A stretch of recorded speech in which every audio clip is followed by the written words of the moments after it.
on that is next week. So where the X is, what airway are we looking at?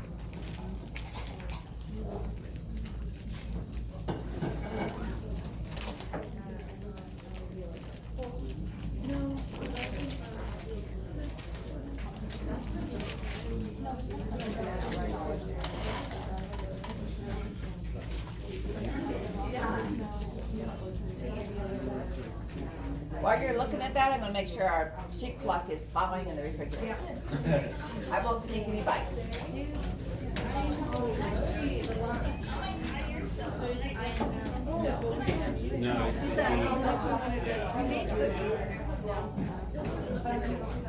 Things we have in our refrigerator: 2 sheet clock and a whole bunch of flowers for the botany labs.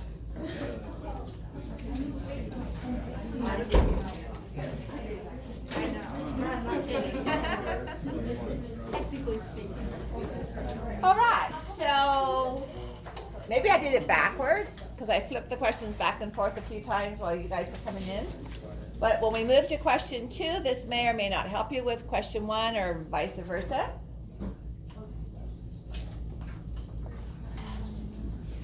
So which of these are characteristics of a respiratory bronchial?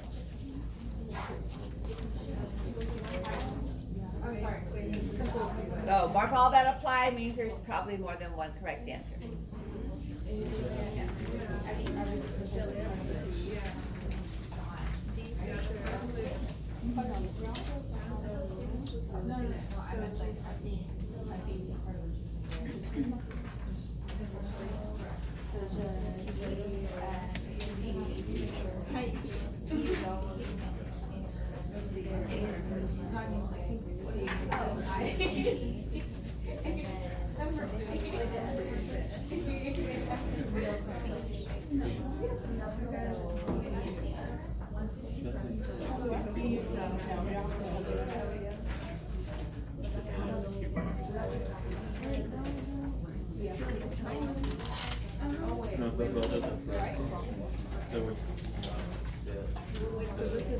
I'm so happy to see you here today. My last lab at Sac State, about 5 students were missing out of 24, and we had a quiz, so I was kind of surprised. And someone told me it was Wine Wednesday, that every Wednesday was Wine Wednesday. So I'm very happy you showed up, wine or not. Taco Tuesday, Wine Wednesday. Not like wine.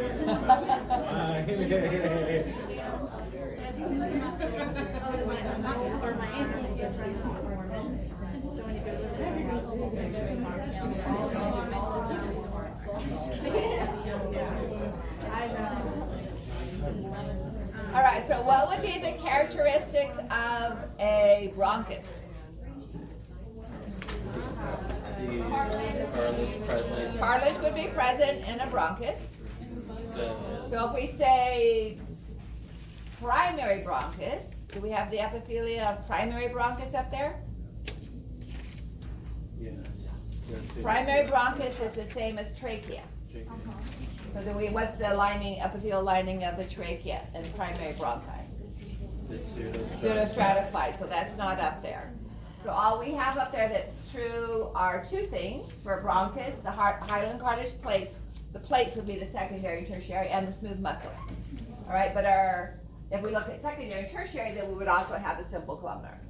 Primary would be the C-shaped ring, so that wouldn't be the plate. The primary would just be the smooth muscle and smooth muscle, because we wouldn't have the pseudostratified. Secondary and tertiary would be the hyaline cartilage plates, the smooth muscle, and the columnar. What would we have if all I said was bronchial and I hadn't said terminal or respiratory? What would we have to have for a bronchial? What kind of epithelia? Cuboidal. Do we have smooth muscle? Yes. Yes. Do we have cartilage? No. All right. So respiratory bronchial, we're going to have the same thing. Simple cuboidal epithelia. Smooth muscle. Do we add anything else to that? Pardon? Simple squamous. All right, because that's what makes it a respiratory bronchial. Remember, that's where we divide our function component whether it's a conducting zone, so just a regular bronchial is going to be the conducting zone. And when we add an alveolus, that allows us to do gas exchange, and we're now in the functional respiratory zone. Okay? So going back to this image for number 1, what part of the airway system are we in?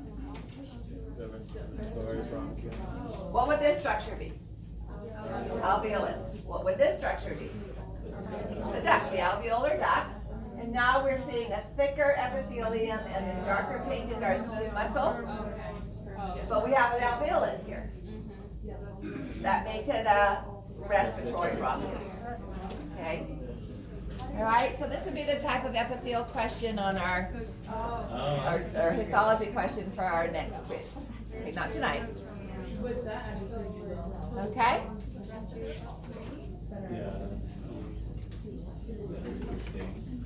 So you can definitely see up here that we are not having the thin epithelia that we see in the alveolus. This is much thicker, all right? And then we start to see these alveolar gaps.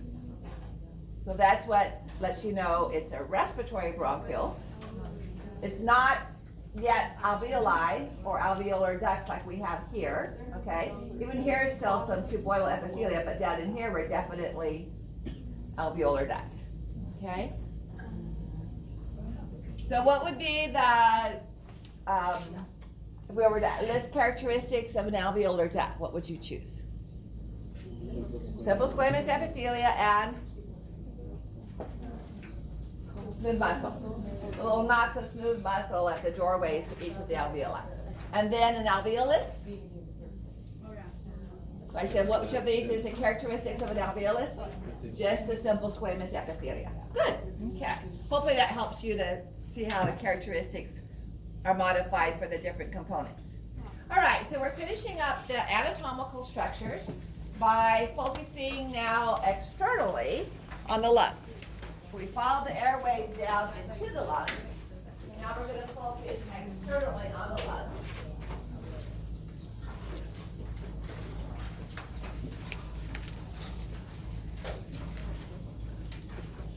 So before we move into that structure, a little bit of reminder of the models that we have for the alveoli. All right. So this is showing what we call air sacs. Now I used to call alveoli air sacs. So I recognize it was being used to show a cluster of alveoli. Okay.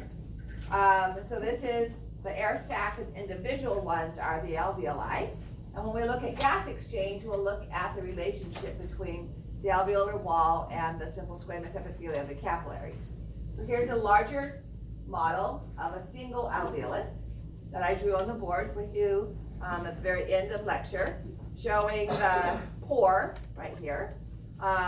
Remember, the most surface area is due to the simple squamous epithelia, but the most numerous cells are these star stellate-like cells, which are representing the alveolar type 2, also known as the septal cell. Okay? Now, it's not shown very clearly on that. That's a newer model. And we have an older model of the alveolar air sac, which has limitations.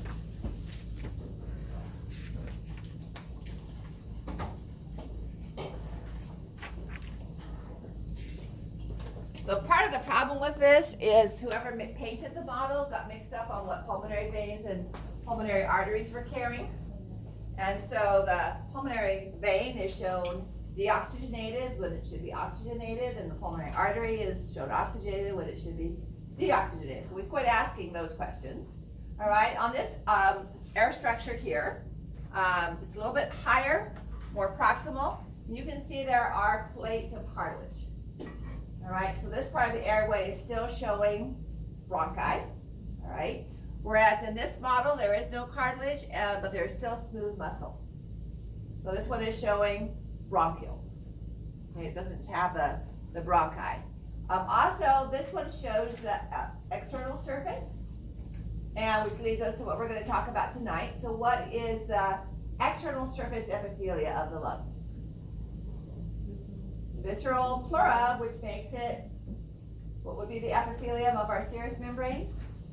Back to 430 again. Simple squamous, because remember it's making a watery fluid, and that's a simple squamous epithelia. So that's what this is representing, is the simple squamous epithelia of the visceral pleura, which is directly attached to it. All right, so we have a bony supported cavity. It's not solid bone like the cranial cavity, but the bones of the respiratory, the thoracic cavity here, form more than just a protection for the lungs. Are also involved in a mechanism of changing the volume of the thoracic cavity, right? Because we look at, when we do pulmonary ventilation, we'll look at the need to change volume because that changes pressure. And that change in pressure, remember why blood flowed? It flowed down a pressure gradient from high pressure to low pressure. Air does the same thing. So we don't suck air in, or it's atmospheric pressure that pushes it into our lungs, and it's thoracic pressure that pushes it out, okay?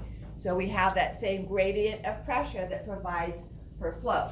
So we use our intercostal muscles to move the ribs, and we have the diaphragm as well for that change in pressure containment. So let's look at the outer structure of the lungs, and we're going to identify fissures, and those create lobes. All right. So looking at the external structure,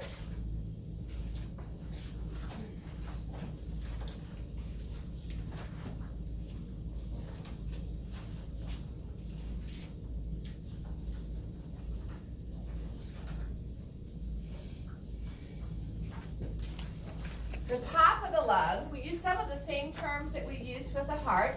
So the top pointed region of the lung is identified as the apex. Now for the heart, the pointed region face down towards the diaphragm, okay? And the flat part of the heart where the aorta came out of and the superior vena cava went into was the base.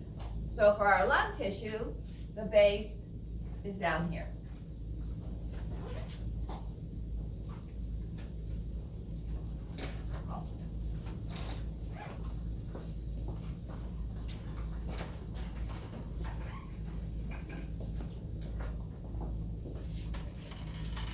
And the base is not going to come in direct contact with the diaphragm because there is room for expansion between the two, but it still isn't going to completely touch the diaphragm itself unless you're really, really filling your area with lung. Or the other way around, your lung with air. Now, we also talk, well, before we move on, point to yourself on where you think the highest point of the apex of the lung would reach. Here's the clavicle, okay? Where do you think the highest point of the apex would take in a deep breath and expand it? It actually, 1.5 inches up into your neck. So here's a point of, I'm always trying to save your life, okay? So although mile 430, remember when I told you guys that had to be in 430, the best place to stab somebody in the spinal cord with a knife pick was the lumbar or cervical areas, because the thoracic had the shingle-like spinous processes that overlapped, whereas cervical was more horizontal, although slightly, and lumbar is horizontal. So, if that's all one of my class students remembered from last semester comes at you with an ice pick, you don't want to run away like this, okay? You don't want to go, because you're just going to pull your lungs up into your neck, and if you get stabbed, you're going to have a collapsed lung. There's a way to run away. Then you push all the air out, your lungs get small inside your thoracic cavity, and then if you get stabbed in the neck, you won't have a collapsed lung. You might bleed to death from the internal carotid artery, but like I said, nobody's ever written back and said, somebody tried to stab me and I hewed away, but anyway. All right, so apex and base. The base can also, and here you can see a little bit more of it, but the base is also identified as a surface as the diaphragmatic surface because it's facing the diaphragm, okay? Doesn't usually actually touch it, but it's facing. So diaphragmatic surface is another name for base. All right.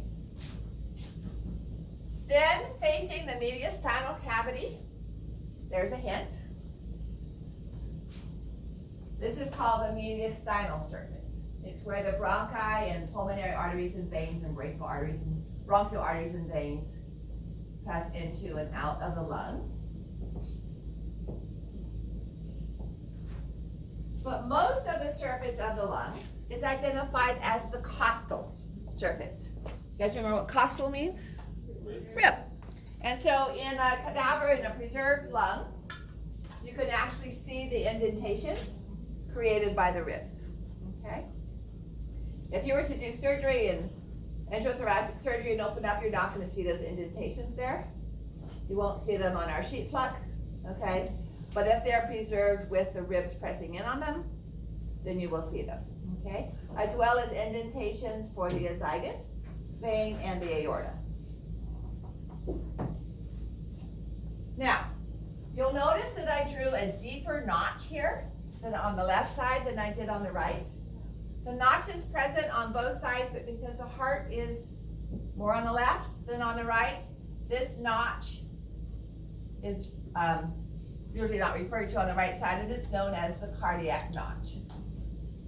So it's actually present on both left and right lungs. It's just much more noticeable on the left lung, right here. Now, the presence of that indentation of the notch and our fissure that separates the superior lobe from the inferior lobe creates this little tongue, if you will, of the superior lobe. So glossal is one root word for tongue. What's the other? Linguistics. Language, so lingula. I don't know if linguine spaghetti has anything to do with that or not, but anyway. This region of the superior lobe is the lingula. Okay? So this area right here. Now, remember we have 2 lobes on the left side and 3 lobes on the right. So we have 1 fissure or groove on the left side and 2 on the right.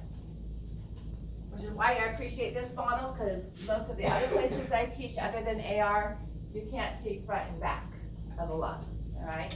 So this is an anterior view, frontal section, coronal section of this lung.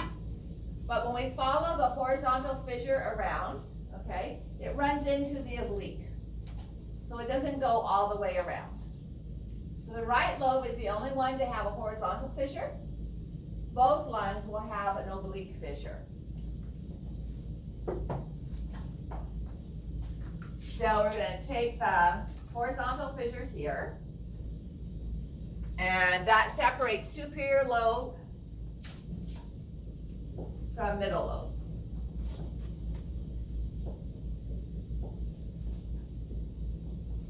On the right lung. And then we have the oblique fissure, which curves around and becomes higher, but is also present on the posterior aspect. So on the right side and the left side, we have a couple of different extra lobes. So here's our oblique fissure. So oblique is going to separate horizontal fissure separates superior from middle. Okay, and that's the only one. Oblique fissure on the right lung has 2 different functions. It's going to separate middle from inferior. But then it curves around and posteriorly, let me draw this as a solid, actually. It curves around and posteriorly separates superior from inferior.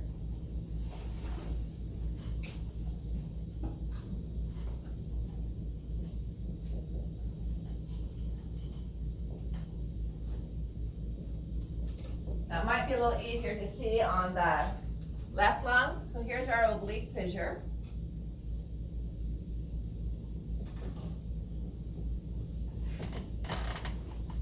And as it curves around to the back, we have a small portion of the superior lobe posteriorly and a large region inferiorly, the inferior lobe.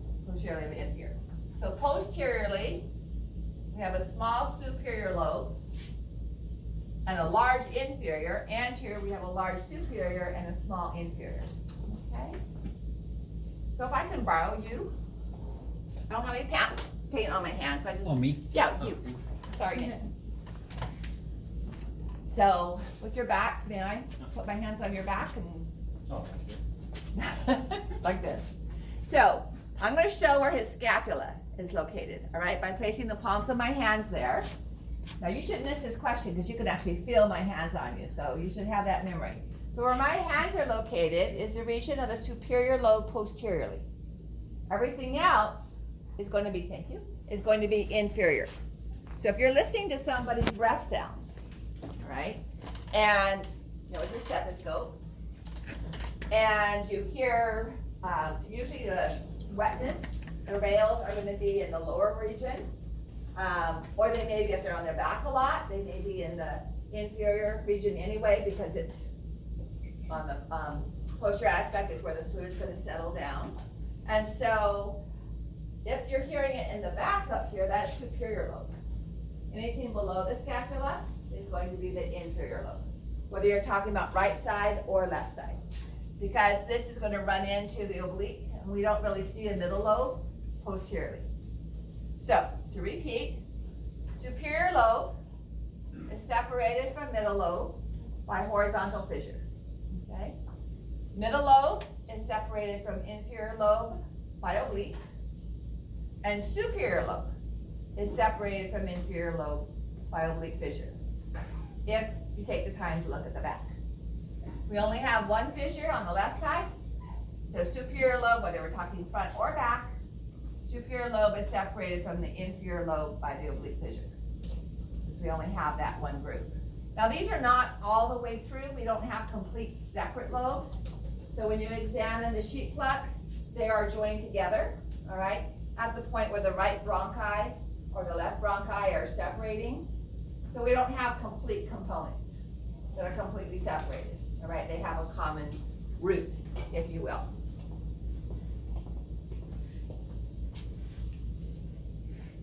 So attached to the surface, we have the pleura.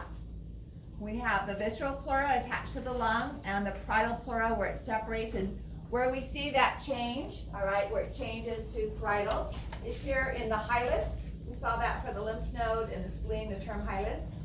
And it's the indented area where our vessels and airways come into or out of the lung, all right? So I'm gonna leave that diagram up and draw just one of the lungs.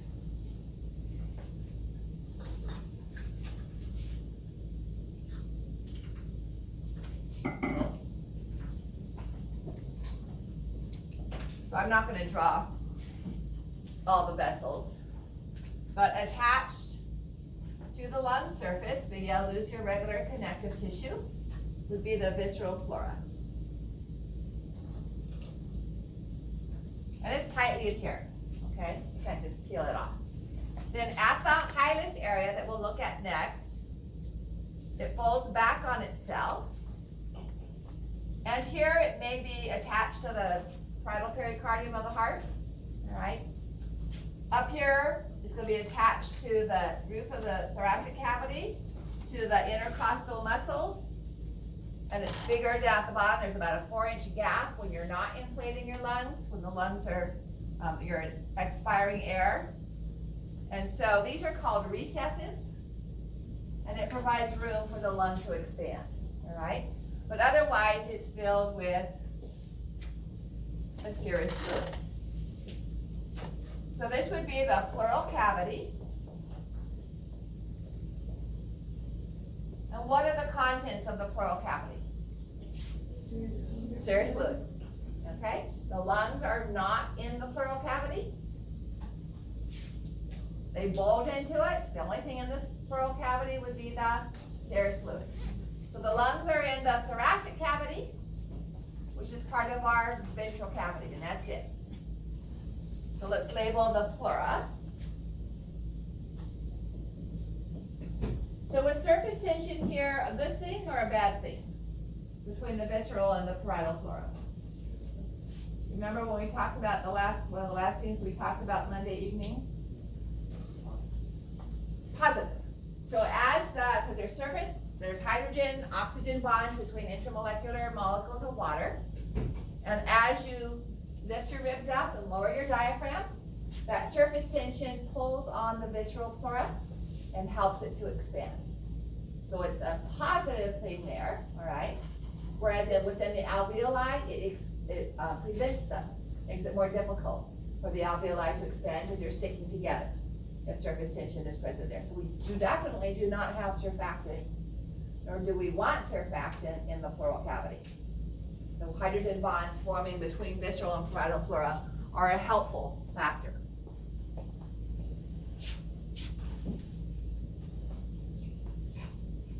So this is showing.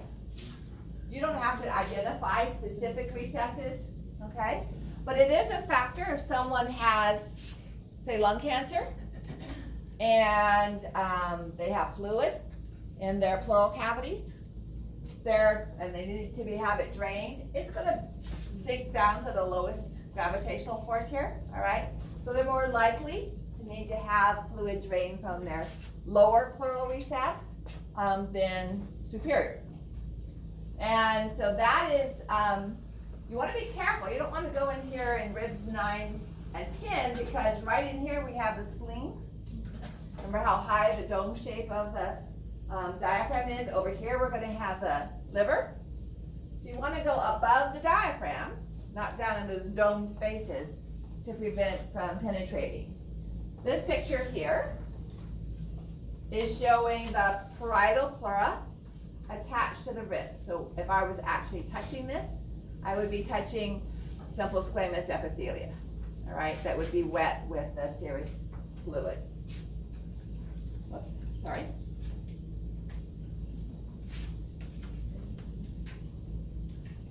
So now let's take a look at the mediastinal surface, the hilus, and we can see a little bit better the structures that pass into and out of the lungs.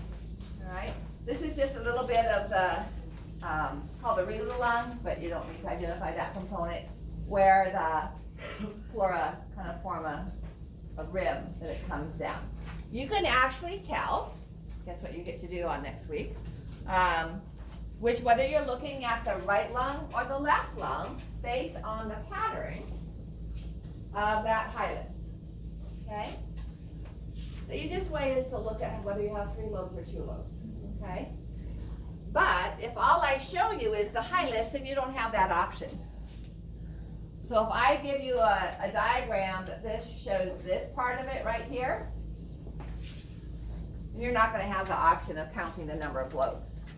Before we move to that pattern, notice this crook, shepherd's crook-like indentation. This has one, this has one.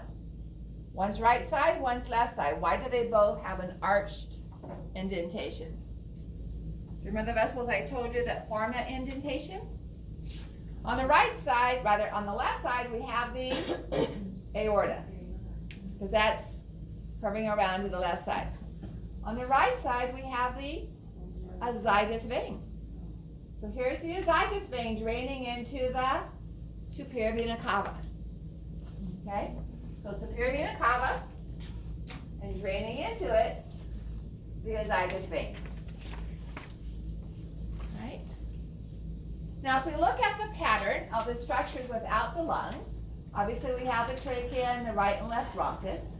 Here would be the pulmonary artery, even though it's purple, because remember it's carrying deoxygenated blood, and the pulmonary veins.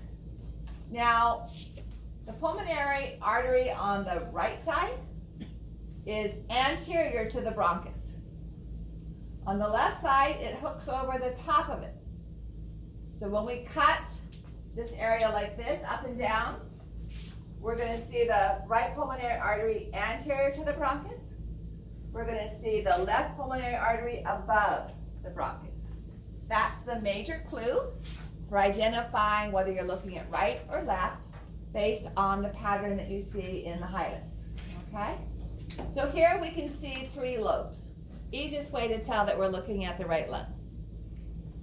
We can also see a superior vena cava and a azygos. But here's the pulmonary artery, anterior to the bronchus. Okay? Pulmonary veins are inferior. And the reason for that, we can see in this diagram here. Okay? Then if we look at the left hilus, so before we move, here's the azygos vein going into the superior vena cava, here's the pulmonary artery, and here's the bronchus. All right, so we're seeing that anterior and the pulmonary veins going into the left atrium from the right side are inferior to it. Okay. Then on the left side, here's the bronchus, here's the pulmonary artery superior where it hooks over. There's something else here that you can see that we talked about Monday night. Anybody catch it? So if we look over here, you don't quite get it. You don't see it here. Hoarseness of the voice, aortic aneurysm.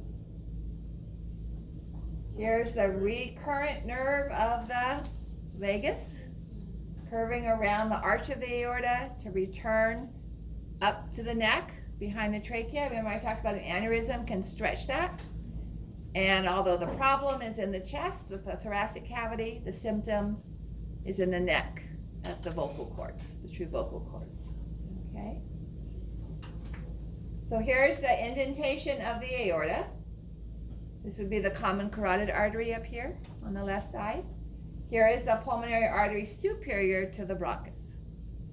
Okay? Of course, we only have the one fissure and the two lobes, but that's too easy.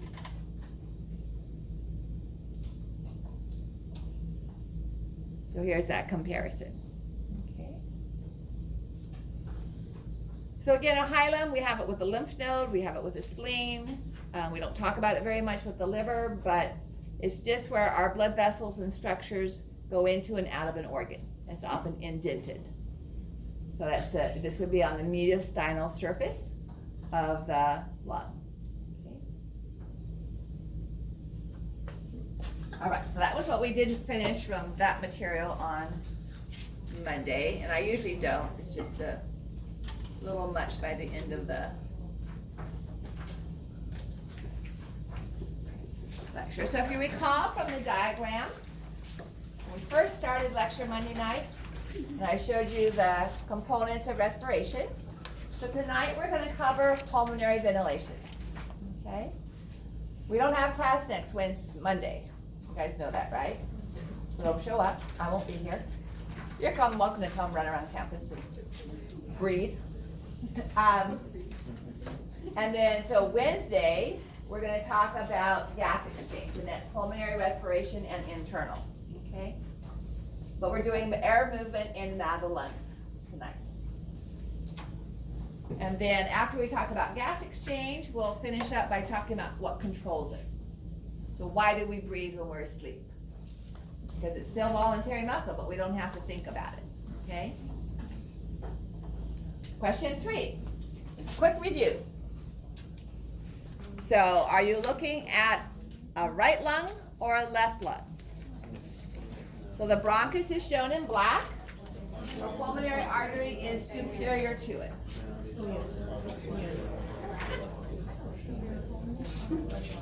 Yeah. Oh, that should be question 8 over here. 18, sorry.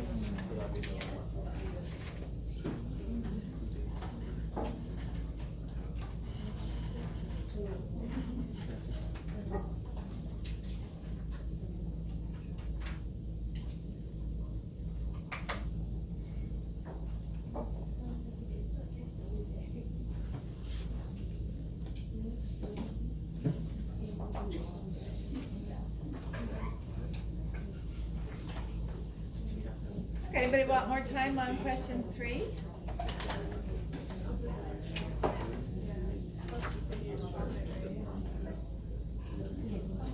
Okay, question 4 from Monday night.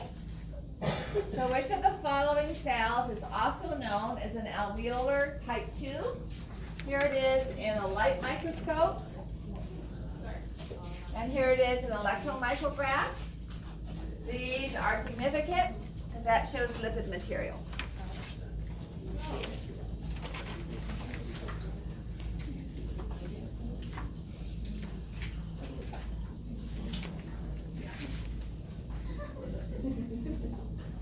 So what was the fluid we talked about Monday night that was oily?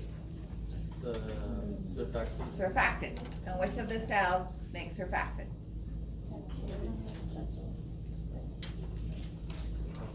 Type 2, is what I have listed in the question. So, which of these is type 1? A, okay.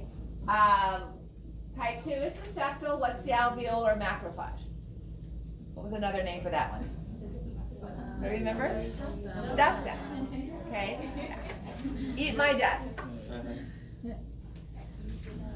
Okay. So again, thinking about our histology quiz, you're able to identify these cells histologically. Okay. Not today. Next week. All right.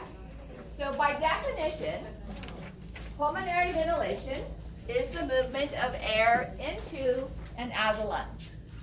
And next Wednesday, we're going to measure your own pulmonary ventilation by breathing into and out of a huge syringe. Okay. And try to make some measurements of it. See how fast you can breathe out in 1 second. So to do so, we need to change the parameters, the diameter and volume of the thoracic cavity. Because if we keep the same number of gas molecules and decrease the volume, what happens to gas pressure? Does it go down or up? It increases. The pressure increases if we have the same number of gas molecules with less volume. If we have increased volume and the same number of gas molecules, you're less likely to bump into each other, less likely to bump against the wall, and therefore pressure decreases. All right? So our purpose for increasing the size of the thoracic cavity is to increase the volume of our lungs and therefore to decrease the pressure. That allows atmospheric pressure to push air into our lungs. It only changes a few millimeters, all right? Like 3 to 5 or so. So we have muscles of inspiration. These are our regular active muscles of inspiration. Their whole purpose is in inspiration, right? So, a little bit more bio 430s.